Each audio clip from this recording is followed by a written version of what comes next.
स्वागत है आप सभी का। आपके साथ मैं हूं स्वप्निल। शुरुआत करेंगे बड़ी खबर से। खबर झुंझुनू से है। यहां एनएसयूआई कार्यकर्ताओं ने काफी उग्र प्रदर्शन किया। इस दौरान पुलिस और एनएसयूआई कार्यकर्ता आमने सामने आ गए। हालात कंट्रोल में करने के लिए पुलिस ने एनएसयूआई कार्यकर्ताओं पर लाठियां बरसाई। देखिए एक्सक्लूसिव तस्वीरें जो सिर्फ हमारे पास मौजूद हैं आपकी टीवी स्क्रीन पर। अब देखिए उग्र प्रदर्शन कर रहे छात्रों को लाठी के जरिए सीधा किया गया। पुलिस ने प्रदर्शनकारियों को दौड़ा कर पीटा। पुलिस लाठीचार्ज में कई प्रदर्शनकारी घायल हुए। कई प्रदर्शनकारी छात्र हिरासत में लिए गए। मुरारका कॉलेज की समस्याओं के समाधान की मांग को लेकर एनएसयूआई कार्यकर्ता प्रदर्शन कर रहे थे और इस दौरान आक्रोशित हो गए। प्रदर्शन देखते ही देखते उग्र होने लगा। पुलिस ने हालात नियंत्रण में लेने की कोशिश पूरी की, लेकिन जब हालात काबू में आते नहीं दिखे, छात्रों का गुस्सा कम होता नहीं दिखा, छात्रों के प्रदर्शन की उग्रता कम होती नहीं दिखी, तो पुलिस ने हालात पर नियंत्रण पाने के लिए बरसाई लाठियां। और ज्यादा जानकारी के लिए बात करेंगे सहयोगी कृष्ण सिंह शेखावत से। कृष्ण, पूरा घटनाक्रम बताएं विस्तार से।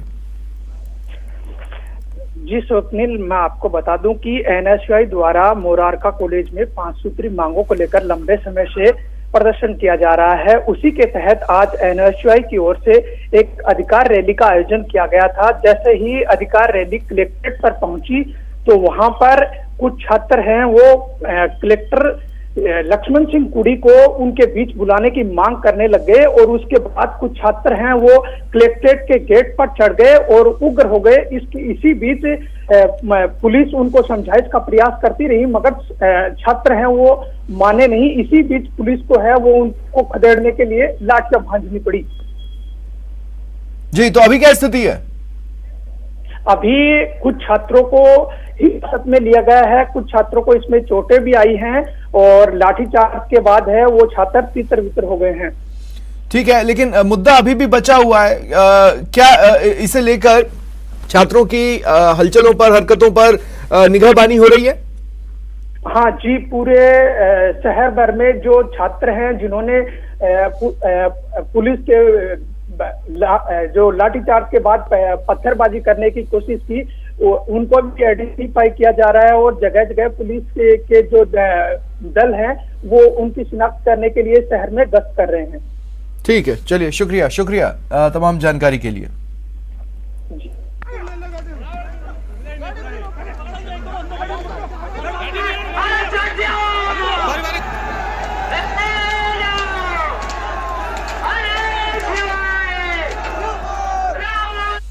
और इधर एक और प्रदर्शन की खबर सुनिए। खबर दौसा से है। यहां बीजेपी ने विरोध प्रदर्शन किया। कर्ज माफी की मांग को लेकर यह प्रदर्शन हुआ। कलेक्ट्रेट के बाहर बीजेपी कार्यकर्ता प्रदर्शन के दौरान धरने पर भी बैठ गए। बीजेपी एसटी मोर्चा ने यह प्रदर्शन किया है। ईआरसीपी लागू करने की भी इस दौरान मांग उठाई गई।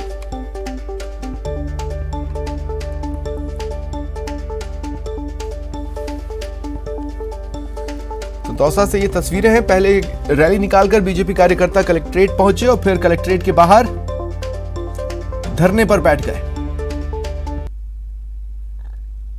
तस्वीरें आपकी टीवी स्क्रीन पर बीजेपी कार्यकर्ताओं के प्रदर्शन की।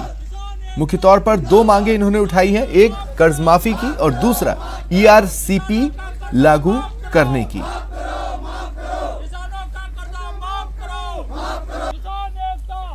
तो बीजेपी के एसटी मोर्चा से जुड़े कार्यकर्ता और चेहरे सड़कों पर उतरकर प्रदर्शन करते नजर आए।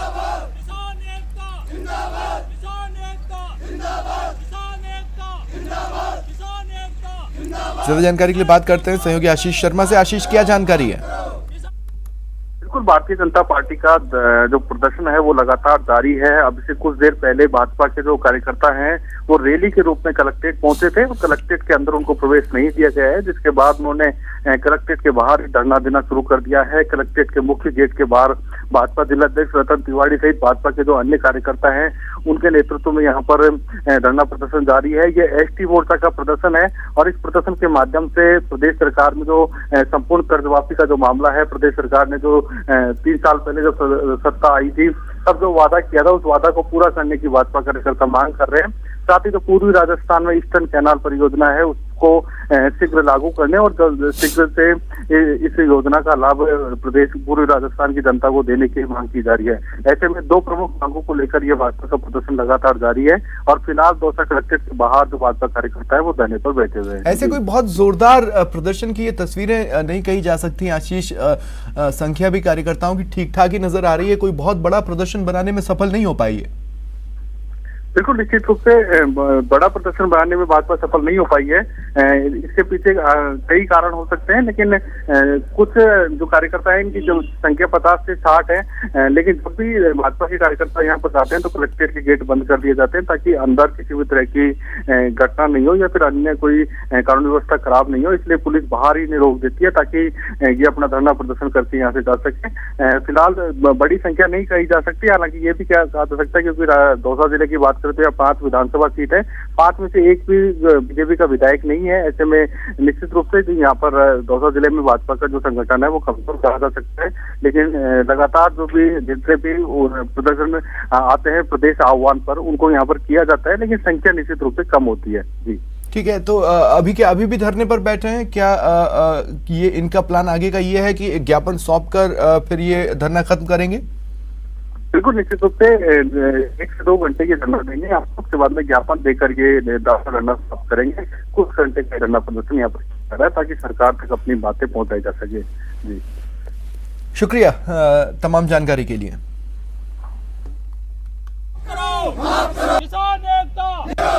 संपूर्ण कर्ज माफी और ईआरसीपी पूर्वी राजस्थान में लागू हो, इसी मांग को लेकर आज एसटी मोर्चा की ओर से प्रदर्शन किया जा रहा है। दौसा के कलेक्ट्रेट के बाहर यहाँ पर जो बीजेपी के कार्यकर्ता हैं वो प्रदर्शन कर रहे हैं। एसटी मोर्चा के कार्यकर्ता यहाँ पर आए हुए हैं, किसान आए हुए हैं, ये मांग कर रहे हैं कि राजस्थान की सरकार संपूर्ण कर्ज माफी करे, साथ ही जो कर्ज है वो वापस भी दिया जाए। जिलाध्यक्ष रतन तिवारी हमारे साथ हैं। क्या मांग लेकर आए हो, किस मांग के लिए? देखिए, राजस्थान की जो गहलोत सरकार है उसने ये वादा किया था अपने घोषणा पत्र में कि वो किसानों का संपूर्ण कर्जा माफ़ करेंगे, और इनके नेता राहुल गांधी ने 1 से 10 तक गिनती बोलकर ये कहा था कि राजस्थान के किसानों का हम 10 दिन से पहले कर्जा माफ़ कर देंगे। उनका कर्जा आज तक माफ़ नहीं हुआ। हम याद दिलाना है अशोक गहलोत को कि वो उनका कर्जा माफ़ करे और ईस्टर्न कैनाल की योजना जो वसुंधरा जी के शासन में भेजी थी हमने, उसमें अपने राजस्थान का हिस्से का पैसा दे ताकि केंद्र सरकार उसको लागू करे। एसटी मोर्चा के जिलाध्यक्ष दौलत राम हमारे साथ हैं। क्या मांग है आपकी और क्या कर रहे हो यहाँ पर? आज हमारे एसटी मोर्चा के नेतृत्व में, भाजपा एसटी मोर्चा के नेतृत्व में पूरे जिले से संपूर्ण किसान यहाँ पधारे हैं, मौजूदा किसान। और हमारी एक ही मांग है कि राजस्थान सरकार बनी थी उससे पहले कांग्रेस के मुखिया राहुल जी ने घोषणा की थी कि हमारी सरकार बनी तो किसानों का संपूर्ण कर्जा 10 दिन में माफ़ कर देंगे। लेकिन आज 3 साल बीत चुके हैं, उसके बावजूद भी कांग्रेस सरकार सोई हुई है। और दूसरी जो हमारे पूर्वी राजस्थान के 13 जिलों के लिए ईस्ट कैनाल योजना वसुंधरा राजे जी ने लागू की थी, उसको राजस्थान सरकार लेकर के बैठी हुई है। हमारे किसानों को सिंचाई के लिए पानी की व्यवस्था नहीं है, इसलिए हमारे दौसा जिले के संपूर्ण जो महत्वपूर्ण बांध है, नदियां हैं, उनको इस योजना से जोड़ करके हमारे किसानों को चप्पे चप्पे पे पानी दिया जाए, इसलिए हम यहाँ पर बैठे हुए हैं। बिल्कुल, लगातार बीजेपी जो कार्यकर्ता हैं वो धरना प्रदर्शन कर रहे हैं और ये कलेक्ट्रेट के बाहर धरना प्रदर्शन जारी है। और इनकी मांग है कि राजस्थान में संपूर्ण कर्ज माफी किया जाए, क्योंकि जब कांग्रेस की सरकार आई थी तो ये वादा किया गया था कि 10 दिन में कर्ज माफी कर दी जाएगी, लेकिन 3 साल बीत जाने के बावजूद भी राजस्थान में कर्ज माफी नहीं हुई है। ऐसे में जो बीजेपी के कार्यकर्ता हैं संपूर्ण कर्ज माफी की मांग कर रहे हैं। आशीष शर्मा, न्यूज़ 18 दौसा। आज रंग भरी एकादशी है और इस मौके पर मथुरा में होली के त्योहार की शुरुआत हो गई है। तस्वीरें मथुरा के बाके बिहारी मंदिर की है, जहां रंग भरी एकादशी के मौके पर श्रद्धालु होली का त्योहार मनाने पहुंचे हैं। तस्वीरों में आप श्रद्धालुओं को जमकर होली खेलते देख सकते हैं। बता दें, रंग भरी एकादशी पर मथुरा में श्री बाके बिहारी के लिए शुद्ध केसर का रंग बनाया जाता है। सबसे पहले ठाकुर जी को रंग लगाया जाता है, इसके बाद होली की परंपरागत शुरुआत हो जाती है।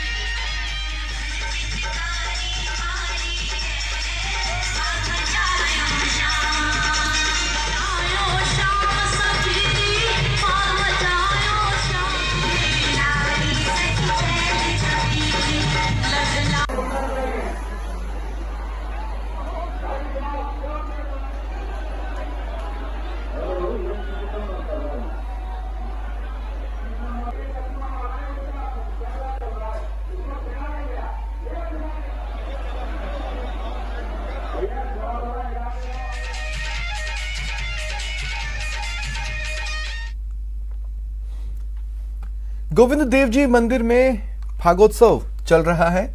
बाबा श्याम की कृपा सब पर बरसे, श्रद्धालु इस इच्छा के साथ वहां पर आए हैं और श्याम कृपा का सब पर रंग बरस रहा है। गोविंद जी के दरबार में फाग का श्रद्धालु आनंद उठा रहे हैं, भजन चल रहे हैं, नृत्य चल रहा है, फूलों की होली खेली जा रही है। श्याम संग होली के रंग, कुछ तस्वीरें आपके टीवी स्क्रीन पर। ओरे ऊंचा देह गड़े लो कन्हैया रे कन्हैया कन्हैया पायल मारी ही बाजे रे तुला दिमना में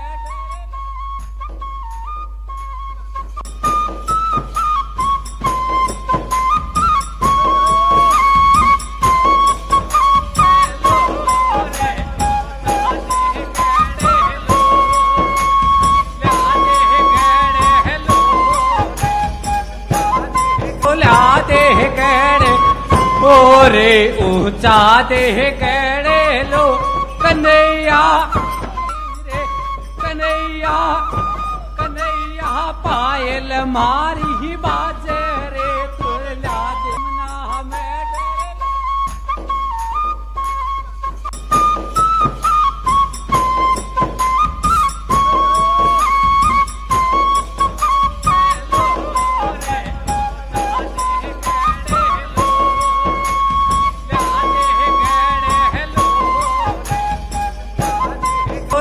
देह गड़े ओरे ऊंचा देह गड़े लो कन्हैया रे कन्हैया कन्हैया पायल मारी ही बाजे रे तुला दिमना में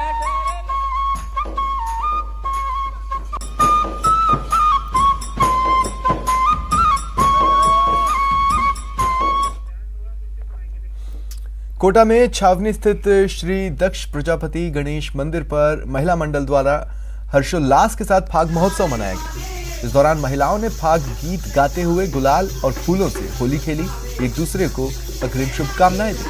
कार्यक्रम की शुरुआत पूजा अर्चना कर प्रतिमा पर माल्यार्पण से हुई। इसके बाद महिला मंडल की महिलाओं ने अपने अपने फाग गीत सामूहिक गाए। फाग गीत के बाद महिलाओं ने सर्वप्रथम भगवान को गुलाल लगाया और फिर आपस में फूल और गुलाल से होली खेली।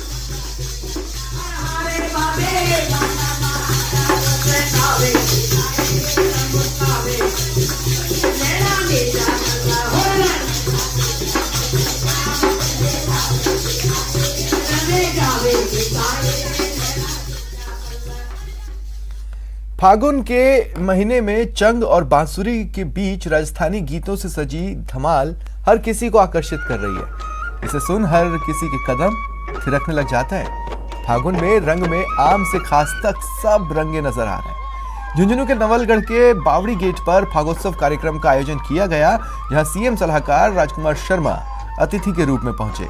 चंग और बांसुरी की धुन के बाद खुद को रोक नहीं पाए और सीएम सलाहकार डॉक्टर राजकुमार शर्मा चंग बजा रही मंडली के पास पहुंचे और चंग लेकर बजाते हुए फागोत्सव कार्यक्रम का लुत्फ उठाया।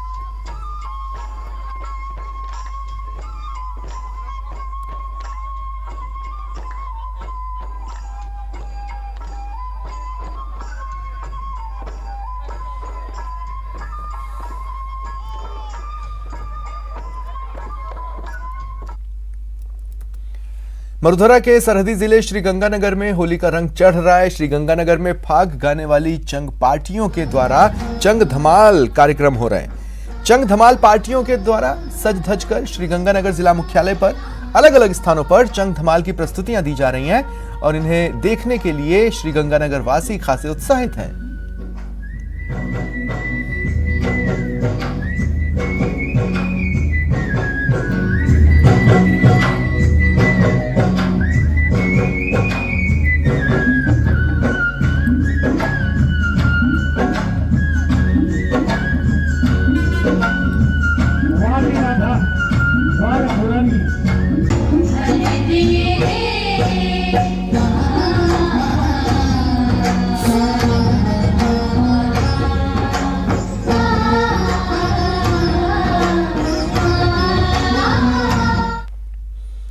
राजसमंद में विप्र फाउंडेशन की नवगठित महिला प्रकोष्ठ ने नामदेव मंदिर में होली के रसिया कार्यक्रम का आयोजन किया।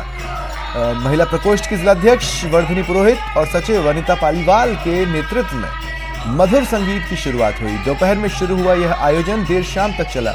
समारोह में 100 से अधिक महिलाओं ने रसिया और भक्ति गीतों पर डांस किया। इस दौरान ठाकुर जी को फूलों की होली खिलाई गई।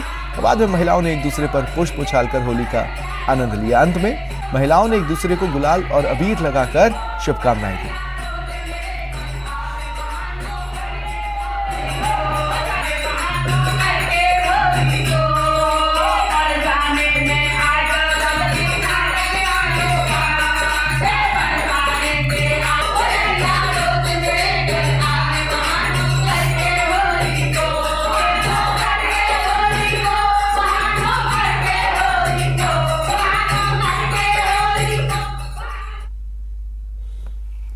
रंग गुलाल रसिया और हालरा, जी हां, ये रंग है जैसलमेर की होली के।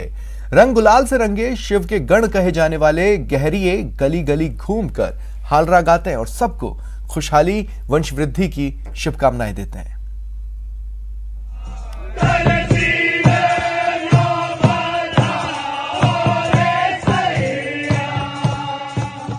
होली पर हालरा,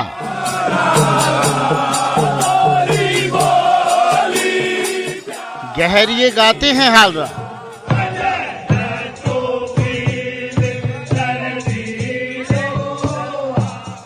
शिव के गण माने जाते हैं गहरिये।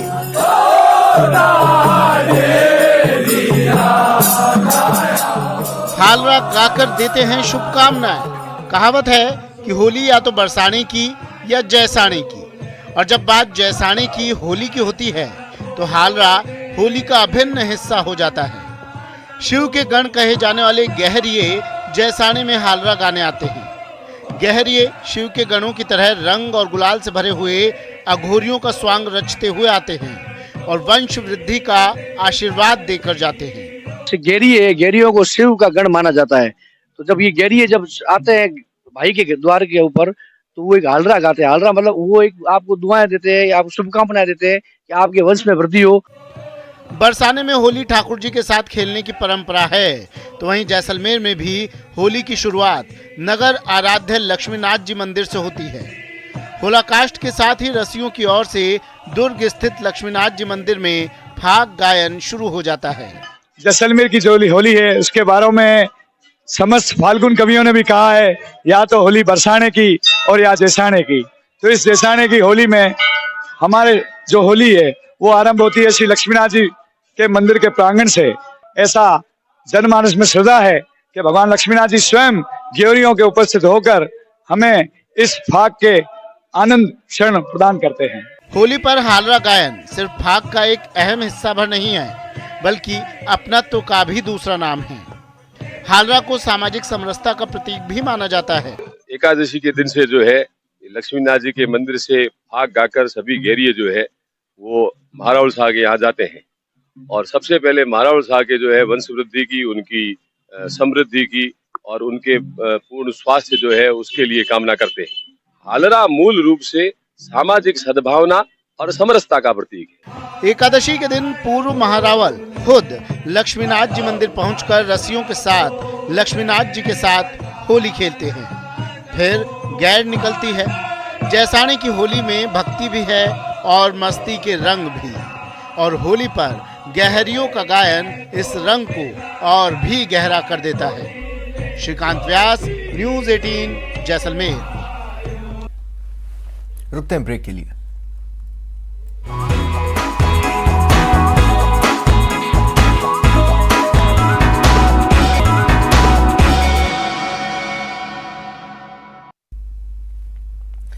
बच्चों के कोरोना टीके पर बड़ी खबर है। 12 से 14 साल के बच्चों की वैक्सीन आई है। 16 मार्च से बच्चों का टीकाकरण शुरू होगा। 12 से 14 साल के बच्चों को कोरोना टीका लगेगा, ये बड़ी खबर। देखिए, देश में तमाम वो लोग जिन्हें वैक्सीनेशन पर पूरी तरह भरोसा है, जो अपनी बारी का इंतजार कर रहे हैं कि क्या उन्हें दोबारा बूस्टर डोज कब लेनी है। इस कड़ी में बच्चे जो कि पीछे छूट गए थे, बच्चों का वैक्सीनेशन शुरू नहीं हुआ था, एक चरण जरूर चालू हुआ। 15 से 18 साल तक के बच्चों का, लेकिन सवाल यह भी था कि आखिर 15 साल से छोटे बच्चों के लिए वैक्सीन को लेकर गुड न्यूज कब आएगी। तो वो गुड न्यूज आ चुकी है, ये इस वक्त की बड़ी खबर है। 16 मार्च से 12 से 14 साल के बच्चों को कोरोना टीका लगना शुरू हो जाएगा। तो ये वैक्सीनेशन का नेक्स्ट फेज समझ लीजिए। 12 से 14 साल के बच्चे अब अपने वैक्सीन की पहली डोज ले पाएंगे 16 मार्च से। जयपुर में स्थित रविंद्र मंच ने कलाकारों को अपनी कला को दर्शकों के सामने रखने के लिए कला मेला का आयोजन किया है। इसमें तमाम तरीके के कलाकार मौजूद हैं। किसी ने चित्रकला से दर्शकों को लुभाया, किसी ने जादुई कलाकृति से आकर्षित किया। 2 साल कोरोना में वेस्ट हो गए, उसके बाद में अभी रविंद्र मंच ने एक मंच दिया आर्टिस्टों को, आर्ट स्टूडेंटों को कि हम अपना काम रिप्रेजेंट कर सके, डिस्प्ले कर सके। तो बहुत खुशी हो रही है, यहाँ पे वापस वो चेयरअप वाला माहौल है जी, अच्छा लगा। क्या कुछ मैसेज आप अपनी पेंटिंग्स के जरिए सोसाइटी को देती है? मैं अपनी पेंटिंग्स में सर्कल है, मैंने इसका टाइटल अंतर्मन रखा है जी, कि जो लेडीज का जो वुमेन्स का भाव होता है, तो वो अपनी पर्सनैलिटी को शो नहीं कर पाती है, वो अपने विचारों में रहती है। तो ये सर्कल्स आइडियाज़ के हैं कि वो अपने अंतर्मन में, और सर्कल मतलब कि ऐसे तो मेरी यहाँ पे स्टॉल लगी हुई है और मुझे बहुत ज़्यादा खुशी है कि कोरोना के 2 साल के अंतराल के बाद यहाँ पे कलाकारों को एक स्थान मिला और उनका जो वर्क था, यानी लंबे अंतराल जो स्ट्रेस में रहे लोग, उन्होंने जो फील किया कोरोना काल में, उनको दिखाने का मौका मिला।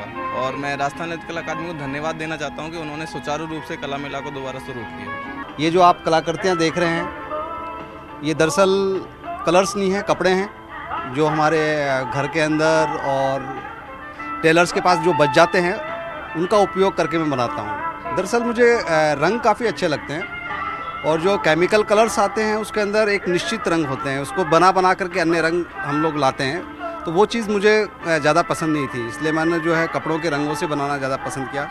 उसमें टेक्सचर्स हैं, बहुत सारे कलर्स हैं, इसलिए मैंने कपड़ों का इस्तेमाल किया। कोरोना काल सभी के लिए बुरा साबित हुआ। ऐसे में जो वर्ग सबसे पिछड़ा रहा वो कलाकार रहे। कलाकारों ने काफ़ी दिक्कतों का सामना किया और अब चीज़ें खुलने लगी है। 2 साल बाद रविंद्र मंच ने कलाकारों को अपनी प्रदर्शनी लगाने का मौका दिया। जी हाँ, 14 मार्च तक ये मेला लगाया जाएगा और इसी सिलसिले में यहाँ पर तमाम तरीके के आर्टिस्ट भी मौजूद हैं जो अपनी कलाकृतियों को दर्शकों के सामने पेश कर रहे हैं और दर्शक भी आनंद उठाते हुए, लुत्फ उठाते हुए नजर आ रहे हैं। तो चलिए आपको सीधा ले चलते हैं कला मेला के अंदर, जहाँ आर्टिस्ट अपनी प्रदर्शनी कर रहे हैं। जैसे लाइव क्लासेस जो है, चारकोल्स में कुछ मैंने पोर्ट्रेट्स वगैरह बनाए, लाइव लैंडस्केप्स बनाए वाटर कलर्स में, जो यंग जनरेशन जो बच्चे हैं उनको मोटिवेट करने के लिए आर्ट्स के लिए, और मैंने ये काम किया है। तो 2 साल में कोरोना रहा, क्या कुछ परिस्थितियाँ और परेशानियाँ आपके सामने रही? परेशानियाँ बहुत ज़्यादा रही, क्योंकि जो आर्ट वर्क कर रहे थे वो सेल आउट नहीं हो रहा था और हमें एक मंच नहीं मिल रहा था। आर्टिस्ट को एक मंच चाहिए होता है अपने काम को दिखाने का, सेल आउट हो ना हो, लेकिन हमारे आर्ट को कोई देखे, वो आर्टिस्ट के लिए सबसे अहम होता है। कलाकारों के चेहरों पर एक बार फिर हमें खुशी की लहर दिखाई दी। 2 साल बाद अब कलाकार वापस फील्ड में आ चुके हैं और तमाम तरीके की अपनी कलाकृतियां लोगों के सामने पेश कर रहे हैं और दर्शक जो पिछले 2 साल से कलाकारों के पास नहीं थे, अब वो भी उनकी स्टॉल्स पर आनंद लेते हुए हमें दिखाई दिए। इसी के साथ मैं महिमा जैन, कैमरामैन दिलीप चीची के साथ न्यूज़ 18 राजस्थान, जयपुर।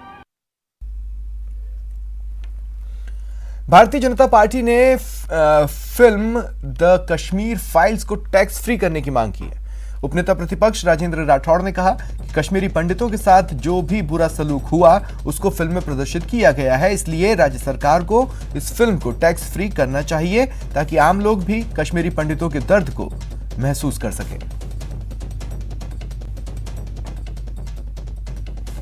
एक फिल्म द कश्मीर फाइल्स एक दर्दनाक तस्वीर को दिखाती है।